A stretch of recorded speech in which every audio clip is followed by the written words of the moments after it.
सास का घूंघट पार्ट 5। अब तक हमने देखा कि पंचायत के फैसले के अनुसार घर की सारी औरतें खंडहर में रह रही है। अब देविका के सामने सबसे बड़ी चुनौती ये है कि घर की औरतों को आत्मनिर्भर कैसे बनाया जाए। देविका ये सब सोच ही रही थी कि तभी उसकी नज़र मिट्टी के बर्तनों पर गई। अरे, ये इतने सुंदर सुंदर मिट्टी के बर्तन किसने बनाए हैं? ये बर्तन तो माँ जी और चाची जी ने बनाए हैं। अरे वाह, इतने सुंदर बर्तन तो मैंने आज तक नहीं देखे। माँ जी, चाची जी, आपने ये कहाँ से सीखा? अरे बहू, ये तो हम बचपन से बनाते आ रहे हैं। ये स्टील, पीतल और कांच के बर्तन तो अब चले हैं। पहले तो मिट्टी के बर्तन में ही लोग खाना खाते थे। ठीक है, तो हम दोबारा से मिट्टी के बर्तनों में लोगों को खाना खाना सिखाएंगे। वीना दीदी और सुजाता भाभी, आप दोनों बताओ, आप दोनों को क्या क्या आता है? मुझे तो खाना अच्छा बनाना आता है। बस खाना बनाने के अलावा मैंने कभी कुछ किया ही नहीं। और वीना दीदी, आप बताओ, आपको क्या क्या आता है? पता नहीं, मैंने बचपन से यही सुना है कि लड़कियों को ये नहीं करना चाहिए, लड़कियों को वो नहीं करना चाहिए, इसलिए मैंने कभी कुछ किया ही नहीं। देविका, वीना को सिलाई, कढ़ाई और बुनाई बहुत अच्छी आती है। हाँ, आती तो है, लेकिन बहुत अच्छी नहीं। बहुत अच्छी भी आ जाएगी। अब देविका और बाकी सभी औरतें गांव में सबके घर जाती हैं और गांव की सभी औरतों से मिलकर कहती हैं, भाभी जी, अगर आपको अपने या अपने घर वालों के लिए कपड़े सिलवाने हो तो आप मुझसे ही सिलवाना। बहन जी, मिट्टी का चूल्हा, बर्तन या मटका बनवाना हो तो मुझसे ही बनवाना। मैं और विमला दीदी आपके घर के सारे बर्तन बना देंगे।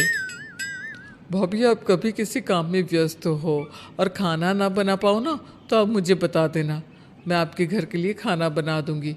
वो क्या है ना, आप तो सारा दिन खेतों में काम करती हो और कभी कभी खाना भी नहीं बना पाती होंगी, इसलिए।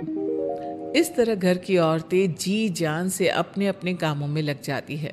धीरे धीरे उनका काम बढ़ जाता है और वो अपने खंडहर को ठीक करने में लग जाती हैं।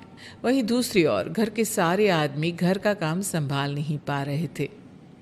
अरे भाई कल्याण, चाय तो पिला दे। जमाना हो गया अच्छी चाय पिए हुए। आप भी ना घर के दामाद से क्या क्या काम करवाते हैं। अभी लाता हूँ चाय। कल्याण, तुम दामाद नहीं बेटे हो, इसलिए इस घर के सुख दुख, घर के काम और बाहर के कामों में तुम्हारा सहयोग तो होना ही चाहिए ना। इतने में कल्याण चाय बनाकर ले आता है। जैसे ही सचिन चाय पीता है तो उसके मुंह से चाय निकल जाती है। जीजा जी, ये क्या बनाया है? इतनी कड़वी चाय?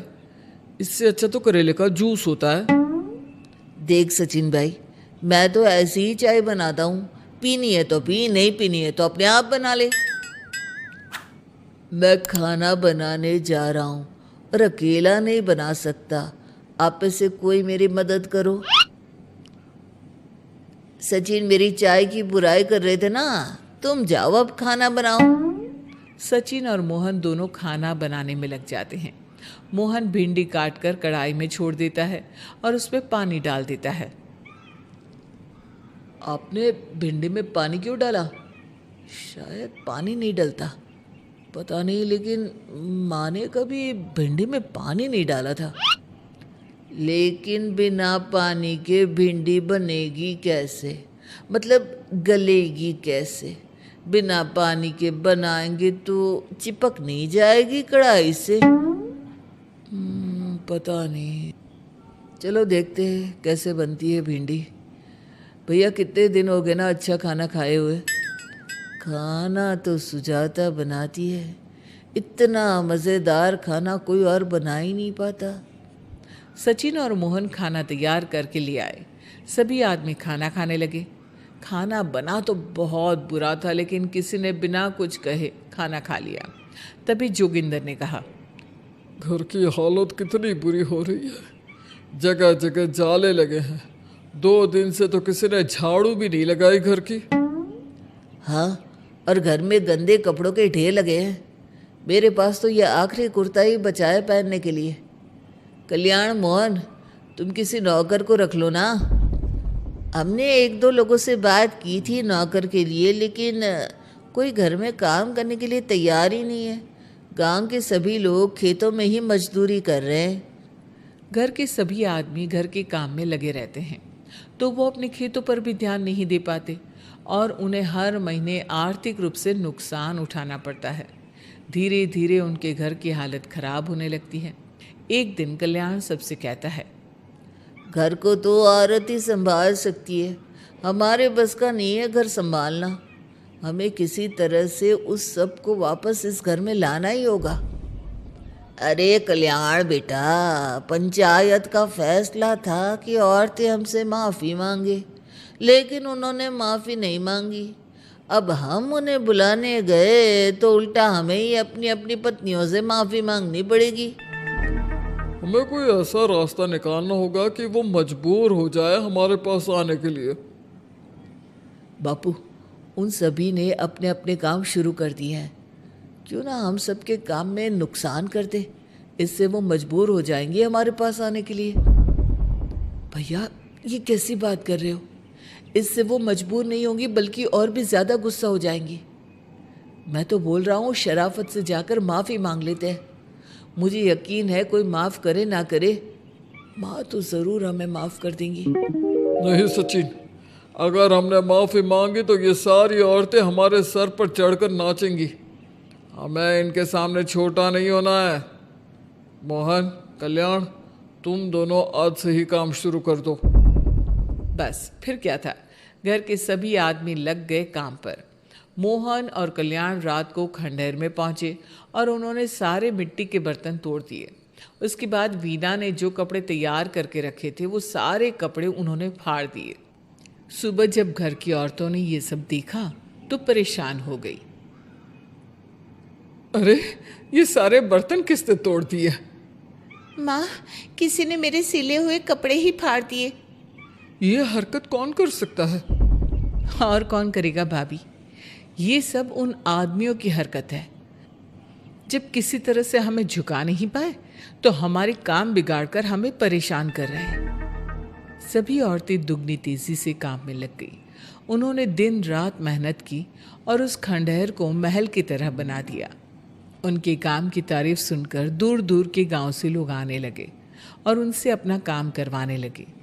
एक दिन सभी औरतें बैठकर खाना खा रही थी, तभी विमला ने देविका से कहा, देविका, हम कभी सोच भी नहीं सकते थे कि हम अपनी मेहनत से अपने लिए इतना बड़ा और इतना अच्छा घर बना लेंगे। देविका बहू, आज हमें इस बात का एहसास हो रहा है कि हम तो सिर्फ सांस ले रहे थे, जीना तो हमें तुमने सिखाया है। मुझे तो अब भी यकीन नहीं हो रहा कि मेरे पति की पहचान के अलावा भी मेरी कोई पहचान है। गांव के सब लोग मुझे सिर्फ मोहन की पत्नी के रूप में जानते थे, लेकिन अब सारा गांव मुझे जानता है। देविका, मैं कुछ ही दिन में इस गांव में एक अच्छा सा होटल खोल लूंगी और मैं एक बुटीक खोलूंगी। मैं यहाँ गांव की लड़कियों के लिए एक स्कूल खोलना चाहती हूँ। यही मेरा सपना है।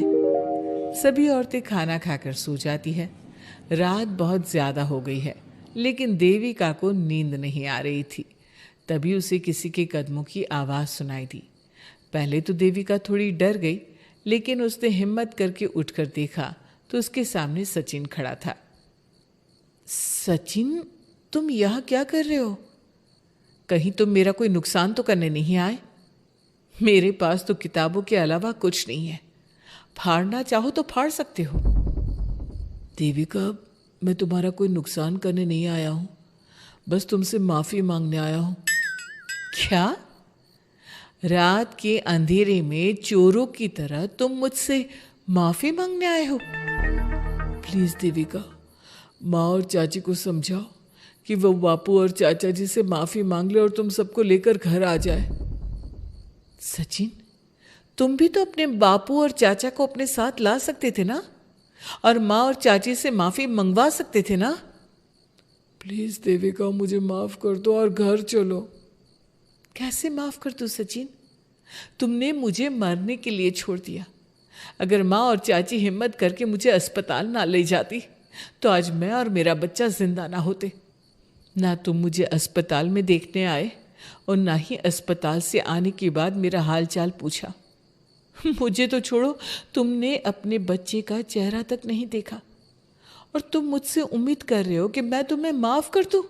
कभी नहीं सचिन। देखो देविका, हम सबको बहुत नुकसान हो रहा है। घर के काम की वजह से हम बाहर के काम पर ध्यान नहीं दे पा रहे। घर और जिंदगी दोनों अस्त व्यस्त है। वो इसलिए कि तुम सब आदमी संगठित नहीं हो।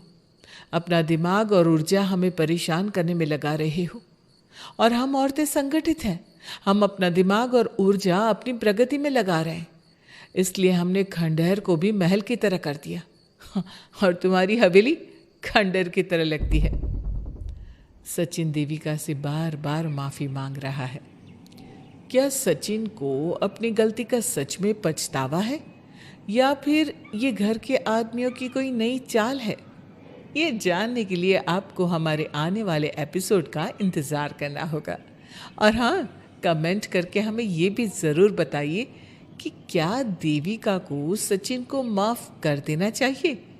क्या उसे सब कुछ भूल कर सचिन के साथ अपना घर बसाना चाहिए या फिर सचिन को भूल जाना